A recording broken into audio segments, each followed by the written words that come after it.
Fausto Montes de Oca, que ya él está viniendo con sus chacabanas de Navidad. Para que aquí todo el mundo sepa que ya Fausto está en el espíritu, con el espíritu de la Navidad. Buenas tardes, iluminada. Tú sabes, y buenas tardes, compañeros. Tú sabes que la chacabana es una ropa rápida, ágil, cómoda, fresca, sí. Entonces uno se la pone así como para no andar elegante, con... costosa. No, estas no son tantas, ¿no? Estas son una chacabana sencilla.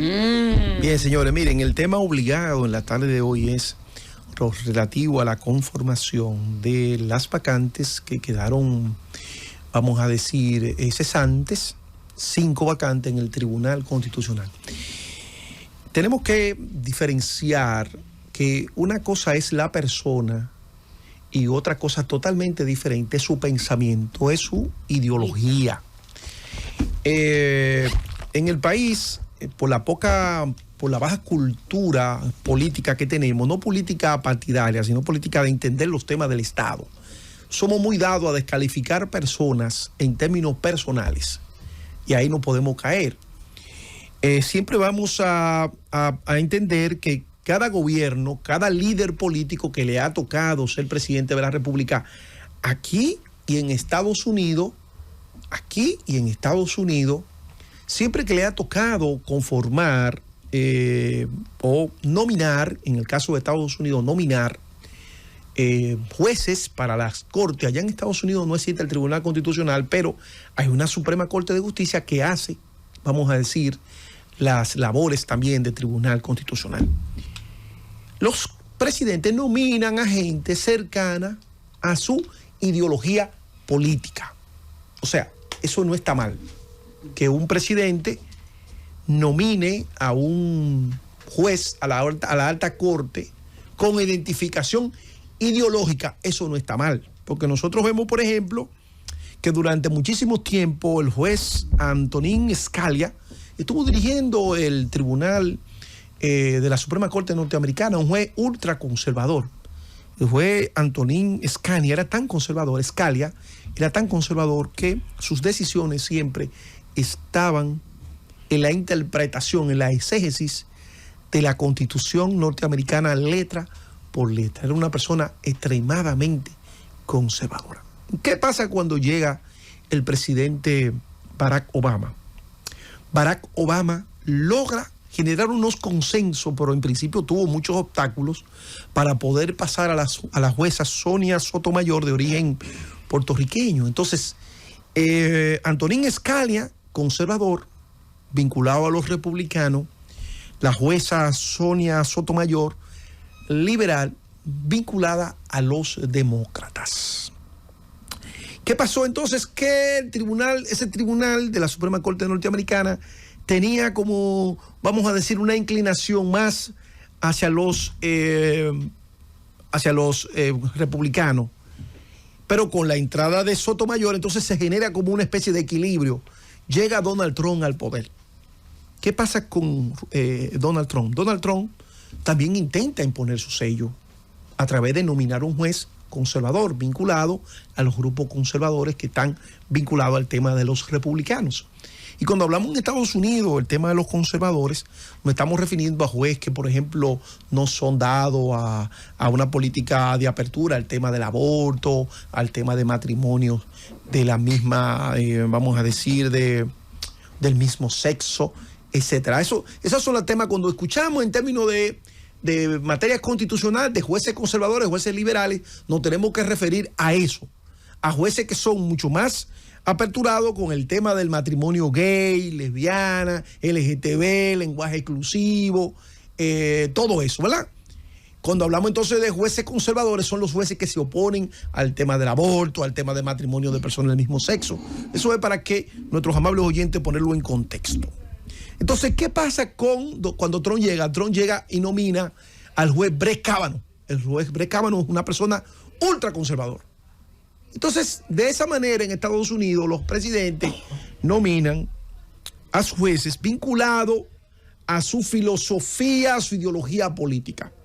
Pero ¿qué pasa en la República Dominicana? En la República Dominicana pasan cosas que realmente chocan con los postulados ideológicos que dicen tener los presidentes de la República y quienes le siguen. Por ejemplo, hay un grupo muy activo vinculado al área conservador del país que lo han llamado como aliado de rebote del presidente Luis Abinader, que viven abogando por el tema del aborto, de no aprobando la aprobación del aborto en el Código Procesal Penal, en el Código Penal, que viven hablando. Ellos representan lo que sería la línea conservadora en Estados Unidos, pero en la República Dominicana. Pero hoy ese grupo indiscutiblemente no hace mención de esos jueces que acaba de nominar el presidente Abinader, porque indiscutiblemente que es la impronta del presidente Abinader, porque él es el líder del Consejo Nacional de la Magistratura. Entonces, no nos vamos a referir en calidades, vamos a decir de formación profesional, porque son todos buenos, algunos los conozco, otros no, pero vamos a hablar de los elementos ideológicos. Por ejemplo, en esa composición, en esa nominación de jueces, ahí hay una persona muy preparada, pero choca con una Suprema Corte que los grupos conservadores, que son hoy aliados del presidente Abinader, cree en matrimonio de personas del mismo sexo, cree en el lenguaje inclusivo, cree en que la sentencia, aquella sentencia histórica 168-13, es una sentencia que no tiene ningún sentido.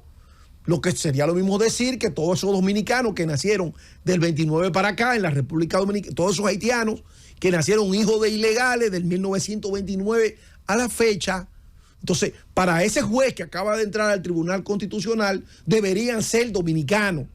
Entonces de eso es que hay que hablar, no hablar de cháchara, no es de cháchara que hay que hablar, es de eso que hay que hablar.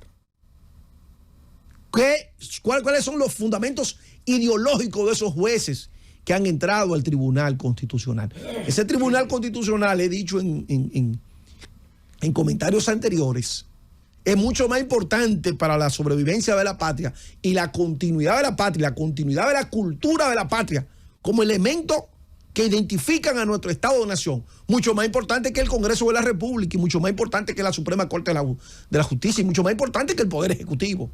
Porque ese Tribunal Constitucional es el tribunal, al final es el que garantiza o la parte, vamos a decir, que legitima a los poderes públicos. Entonces ya ese tribunal no es como se conformó en sus inicios, que estaba vinculado a personas que realmente tenían un sentimiento, vamos a decir, muy arraigado sobre la República Dominicana, sobre el tema de la continuidad de la República, a los intereses. No, ya ese tribunal ha venido a conformarse de una manera variopinta, pero ahora con el ingreso de estos magistrados, ya realmente la República o la sociedad dominicana tendrá que estar preparada para darse cuenta de que muchas sentencias que ahí se han mantenido, muchas posiciones jurisprudenciales que ahí se han mantenido, van a cambiar. Porque ahí hay gente que cree en otra cosa, que cree que estos haitianos que son hijos de ilegales, que la nacionalidad es un tema cultural, entienden que hay que darle los papeles de dominicanos. Entonces imagínense ustedes, en 1929, la cantidad de haitianos ilegales que hay en este país, que en un momento, cuando existía el jus soli y el jus sanguinis, la constitución anterior, pero que se le impedía darle la nacionalidad dominicana a partir de que eran condición de ilegales. Pero hoy hay un juez ahí que ingresó, que entiende que nada de eso es óbice para que a esa persona se le entregue su nacionalidad. De manera que los grupos conservadores que viven hablando, y yo lo dije aquí anteriormente, dije, miren, con el tema del canal, vamos a ver el canal con Haití, el conflicto que se dio con el canal de Haití, vamos a ver si la lucha, con dos comillas grandes, con el tema haitiano era sincero con la escogencia del Tribunal Constitucional, porque la escogencia de los miembros del Tribunal Constitucional no iba a indicar si realmente desde el presidente de la República existía o existía un verdadero, vamos a decir, sentimiento de preservar los elementos que identifican a la República Dominicana. con jueces que ponen en entredicho la sentencia 168-13, evidentemente que ese Consejo Nacional de la Magistratura no pensó en los intereses de la patria. Sin embargo, podríamos decir que ciertamente podría ser complaciente con poderes foráneos que viven instigando a ese tribunal para que ese tribunal le dé cancha abierta para ello hacer de la República Dominicana o tratar de resolver el tema haitiano en la República Dominicana. Francis.